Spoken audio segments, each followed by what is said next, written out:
నేను నీ దగ్గరికి వచ్చింది ఎందుకో తెలుసా? నాకు నాయనమ్మ కన్నా అమ్మమ్మ నువ్వే అంటే నాకు ఇష్టం.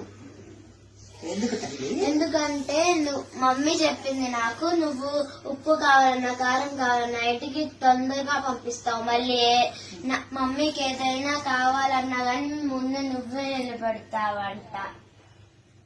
అందుకే మళ్ళీ నాయనమ్మ ఎందుకు నచ్చదంటే ఊరికనే ఇంట్లో వచ్చారు అసలు మమ్మీకి వెళ్తే చెయ్యదు.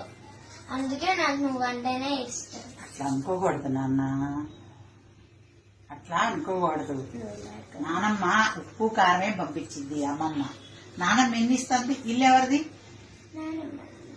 ఇంట్లో ఉన్న వస్తువులు ఎవరి? మేము వేసుకునే బంగారం ఎవరిది? నానమ్మ చూడు ఎన్ని ఇచ్చిందో. రోజు ఎంత డబ్బులు ఇస్తుంది? మీ డాడీ కొన్ని రోజులు జాబ్ లేకపోతే ఎవరు చూసారు? మా నాన్నమ్మ ఎంత మంచిది, ఇవన్నీ ఇస్తుంది. నేను ఓళ్ళు ఉప్పు కారం పప్పు, ఓకేనా? అవన్నీ కాదు, రోజు ఇంట్లో ఉంటది కాబట్టి అమ్మని ఏదైనా పని మీద కసరొచ్చు. అంత మాత్రాన నాయనమ్మ మంచిది కాదు అనుకోకూడదు, తప్పు కదా? ఓకేనా? నానమ్మ మంచిది, ఓకేనా? మీకు ఏదైనా ఎందుకు ఇప్పిది అంటే జలుబులు దగ్గులు వస్తాయని ఇప్పిదు. నేను ఒక్కరోజు వచ్చిపోతారు కాబట్టి ఏదో ఒకటి ఇప్పిస్తా. మళ్ళీ ఇక్కడ జ్వరం వస్తే కూడా నాయనమ్మే చూపించింది కదా మీకు మరి, ఓకేనా? నాయనమ్మ మంచిది కదా, ఓకేనా?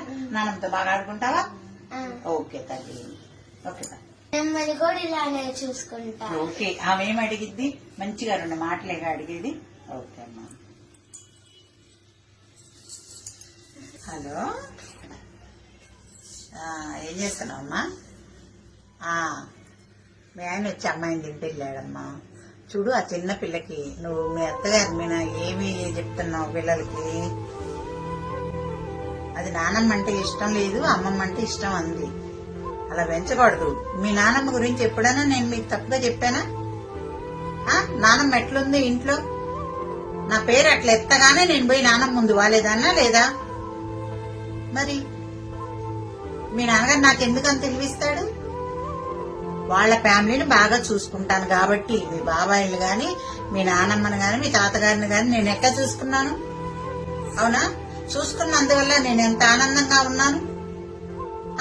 నీ పెట్టిన బంగారం అంతా మీ నాయనమ్మది కాదు మరి ఎక్కడి నుంచి వచ్చింది? అమ్మమ్మ ఏదో 2 వస్తువులు ఇచ్చి పంపించింది ఆ రోజు నన్ను కాపురానికి. నేను ఎప్పుడన్నా మీరు అట్లా అనుకున్నారా? అలా చెప్పకూడదమ్మా.